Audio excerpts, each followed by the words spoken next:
వినాయకుడికి ఎంతో ఇష్టమైన ఆవిరి కుడుముల రెసిపీ ఈ వీడియోలో చూసేద్దాం. నేను ఇక్కడ బెల్లం, బియ్యం పిండి అండ్ నీళ్లు అన్నీ సేమ్ కప్పు కొలతలతోనే చూపిస్తున్నాను. మీరు కూడా చేసుకునేటప్పుడు ఇలా సేమ్ కప్పుతోనే చేసుకుంటే పర్ఫెక్ట్గా వస్తాయి.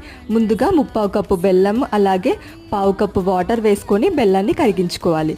ఇప్పుడు ఇంకొక ప్యాన్లో కప్పు వాటర్ వేసుకొని 10 మినిట్స్ ముందు నానబెట్టిన పచ్చిశనగపప్పు, పచ్చి కొబ్బరి తురుము వేసుకొని మిక్స్ చేసుకోవాలి. ముందుగానే కరిగించుకున్న ఈ బెల్లం సిరప్ ఇందులో యాడ్ చేసుకొని 1 టేబుల్ స్పూన్ నెయ్యి, 1/2 టేబుల్ స్పూన్ ఇలాచీ పౌడర్ వేసుకున్న తర్వాత వాటర్ ఇలా మరుగుతున్నప్పుడు ఈ కప్పు బియ్యం పిండి వేసుకొని స్లోగా మిక్స్ చేసుకోవాలి. లో ఫ్లేమ్లో పెట్టుకొని మీరు ఈ పిండిని మిక్స్ చేసుకోవాలి.